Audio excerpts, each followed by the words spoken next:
This is a remarkable map, and we're going to take a closer look at it in just a minute.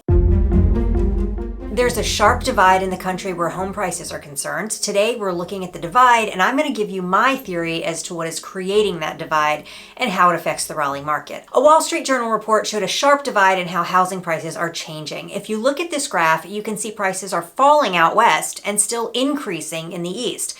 Yes, some real estate markets really are still increasing in value. This is not what we saw in the last housing crash. While some places did fare better than others, there was not such a startling visual divide like there is right now. It's honestly shocking, and it made me extremely curious about what is driving the trend. So we're going to take a look at the 3 things I found that are having an impact on the housing market, and I'll let you know where Raleigh falls out in the mix. It's clear that there's a geographic divide where housing prices have continued to rise and where they've started to fall. The biggest drops are in Seattle, San Francisco, and San Jose, which have seen year-over-year drops of 7.5%, 10.03%, and 10.5% respectively. Other cities on the West Coast have smaller drops of between 0 and 5.5%. Cities in the central western part of the country have had less dramatic but still decreasing values. The Mississippi River seems to be about the location where we're starting to see that shift to rising rather than falling prices. By this map, there are no declining major markets east of the Mississippi. When people speculate to themselves about whether home prices will rise or fall, they often think that the average home price in a given area is the primary driver of whether prices will go up or down.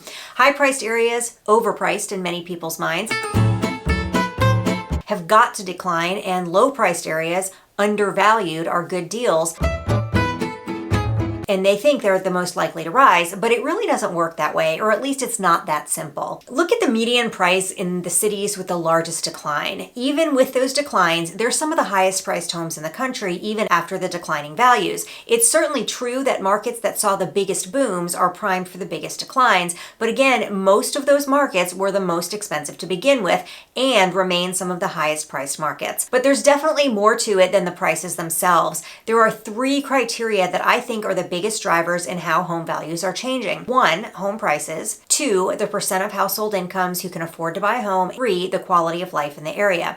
Quality of life can be very subjective. I often see cities given high quality of life scores where I would never want to live. Based on what I hear from hundreds of people I speak to about this issue, quality of life is mostly a combination of the crime rates, the weather, and the availability and accessibility of pleasant things to do.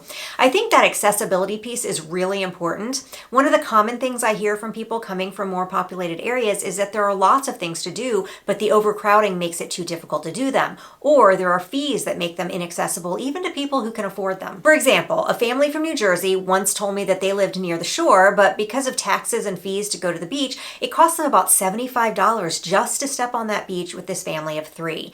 They had the money, but they could never justify it to just enjoy a natural resource.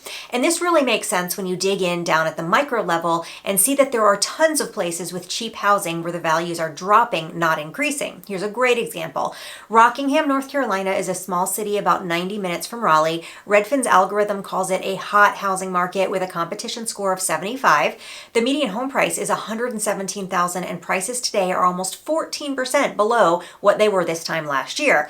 Compare that to Raleigh, where our housing market is much less competitive. Our median home price is just under $400,000, but the median home price is only 1% less than it was at this time last year. It's not just about the price, so what's it about? When I first started thinking about this map, I thought that someone could probably create an algorithm taking those 3 factors into account and come up with a decent way of predicting home price fluctuations. I guess that's what economists try to do. But the more I thought about it, it occurred to me that if you look more deeply at those drivers of home changes, the price itself, the number of people who can afford those prices, and the quality of life, you'll see that they're all just part of a much larger metric, migration. Both the migration of businesses and the migration of the people who work in them. First, let's talk about business migration. I'm going to do this through the lens of North Carolina because that's the focus of this channel.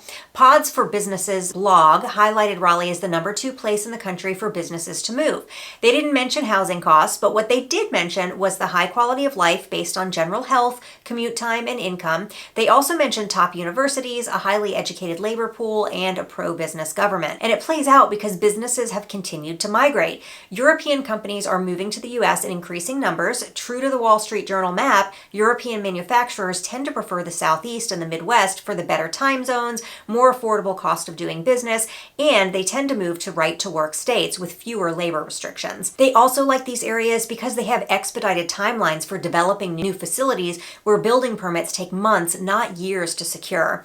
In North Carolina, the percentage of private sector jobs supported by foreign investment is one of the highest in the country. Around the Triangle, the attraction of shovel-ready megasites is continuing to lure businesses. With the megasites on the west side filling up, investors have begun swarming around the Kingsboro megasite out near Rocky Mount, just east of the Triangle. 5 or 6 major projects are eyeing the site, including multiple companies that are tied to electric car battery manufacturing. That probably deserves its own video, and I've really been wanting to get out to Rocky Mount because there's some really cool development happening there, and y'all know I love cute small towns. But with all these businesses moving comes the impetus for people to move as well, which is interesting because so many of these companies that have moved or are moving are offering future jobs, and yet the relocation boom is happening in the present. And yes, it's still happening. Move-up buyers are very crunched in this market. Black Knight estimates 13.4 million homes nationwide have first mortgages with rates below 3%, while 20.9 million have loans with rates from 3% to 3.99.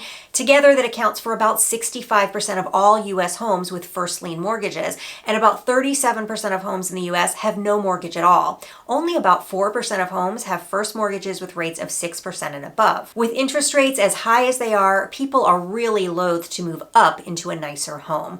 But what they're still excited about is moving away into a better location. I'm seeing a lot of buyers making lateral moves. They're selling in another location, then moving here and buying at about the same price point they sold at. Most people are really not happy about the high interest rates, but I'm also seeing a lot of people expecting that the rates will come down eventually, but they want to lock in a price now when there's less competition than there will be once rates come back down. This seems like a really effective strategy to me, and when you look at the data, this story seems to be what's actually happening around the country. Redfin's 2023 migration trends showed that there's been a 14% decrease in buyers searching to buy a home in their own current metro area, but only a 3.5% decrease in buyers looking to relocate to a new area compared to 2022. And when I look back at the map, I see that there are only 3 markets in the South that fall into the lowest appreciating bracket: Raleigh, Nashville, and New Orleans.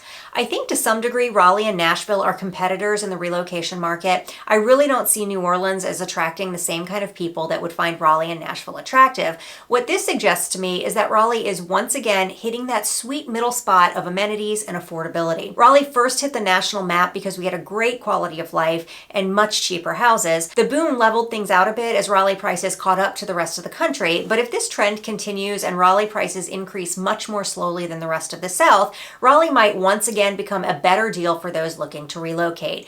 Add an interest rate drop in the years to come, and we might see the whole boom cycle repeat itself. But that's just a theory. If you like this video, you might like this one where I talked about multiple offers coming back in the Raleigh area.